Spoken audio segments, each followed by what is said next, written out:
We are now in a Hyundai Ioniq 2017 model, still the 28 kilowatt hour version, but you know, I want to do a proper like eco run range test now in winter in Norway. What's the temperature here? Oh, it's -3 degrees Celsius. So you know, it's still cold out here. And you know, I did the test earlier, but that was a while ago, like over a year ago. But that was like, you know, not optimal. So I want to see like in best case in winter, if you drive carefully, how far you can get. Now I've tested the Kia Soul, the new version lately, and I managed to push it to about 170 kilometers. Ooh, and also with the i3, I managed to push it to about 170. And also at the same time, at that time when I tested Ioniq, around the same 170. But I want to see if I can push it even more if I drive carefully. So we are right now at the Fortum fast charger, juicing up to 100%, and I'm going to drive north on the motorway.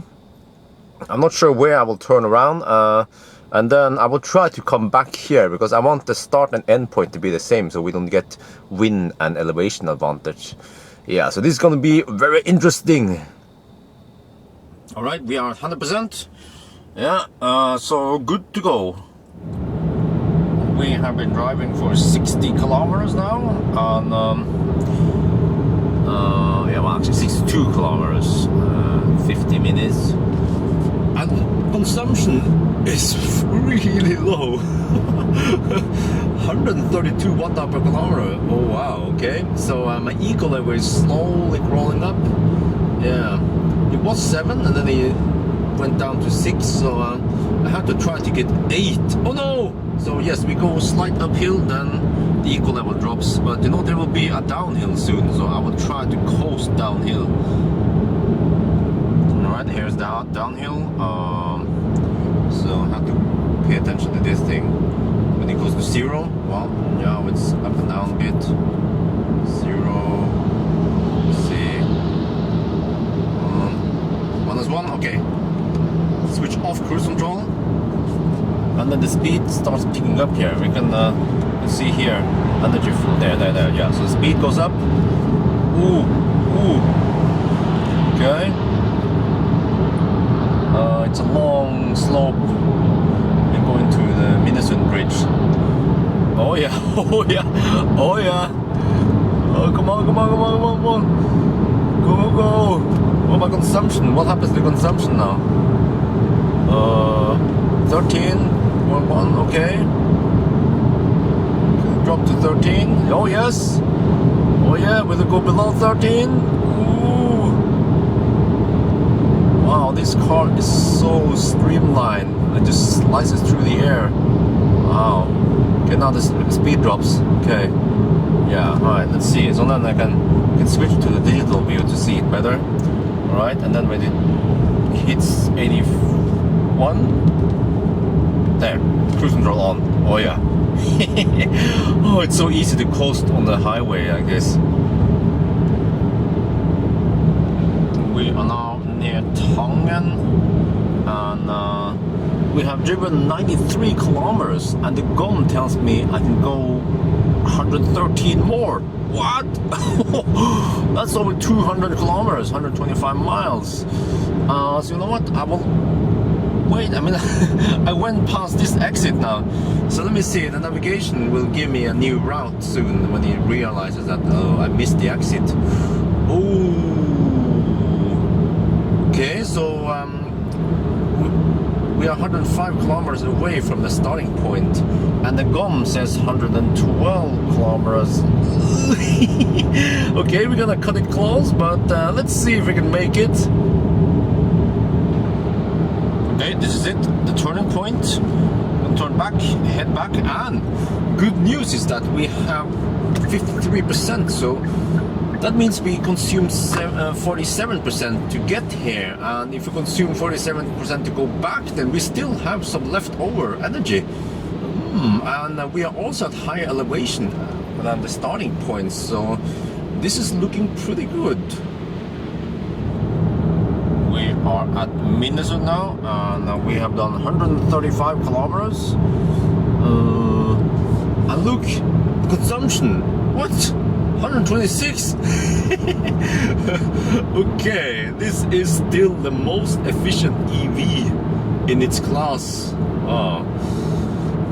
So seems like we will be able to make 200 kilometers, but how much past 200 kilometers? Well, we'll just see. We have been driving 160 kilometers, 100 miles. It took 2 hours. Right now I'm using lane assist or lane keeping assist, LKA, and the steering wheel, well, it will just steer itself. I have to hold it every 5 seconds, otherwise it's gonna bug me.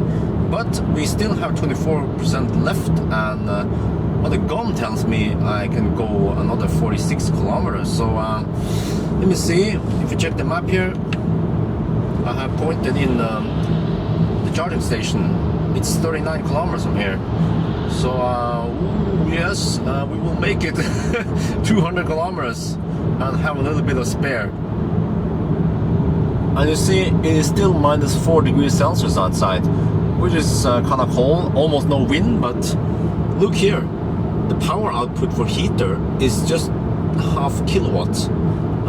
So the heat pump here is pretty efficient at these temperatures. Oh, we are getting close to Oslo, and I have the battery icon there on the bottom right, and then I get this low EV battery warning. Yeah, find the charging station, blah blah. Yeah, but we're just gonna keep going. This is it.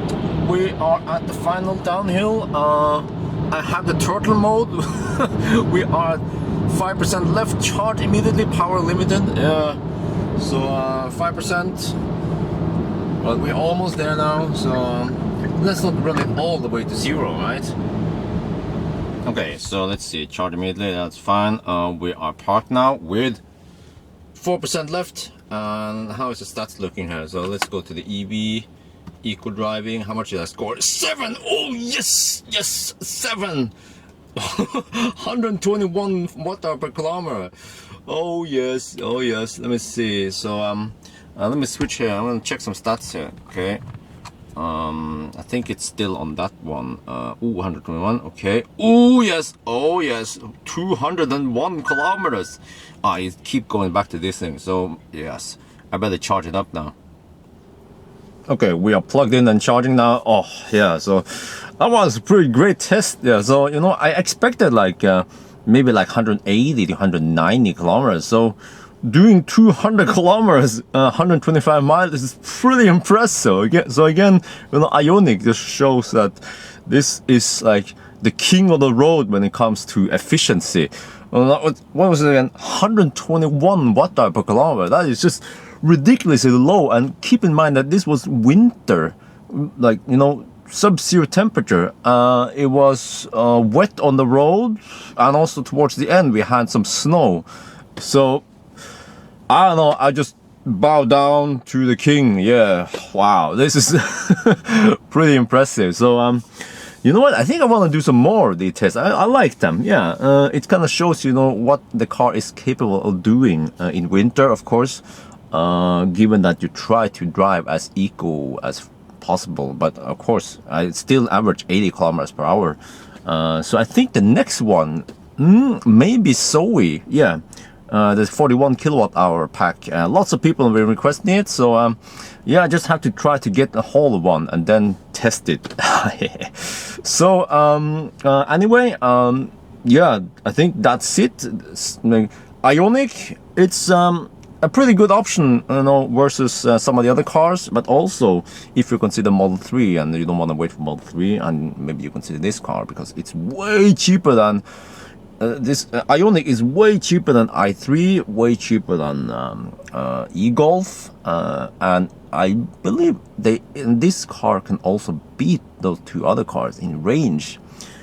And also, of course, way cheaper than Model 3. But again, you know, Model 3 has other like features. But this one is still pretty good equipped. It has adaptive cruise control. It has, you know, lane change, some kind of auto steer-ish. It has electric seats, ventilated seats, lots of goodies. I will make another video where I review this one again, make like a short one. Yeah. So wow, awesome. All right, that's it for now then. Bye bye.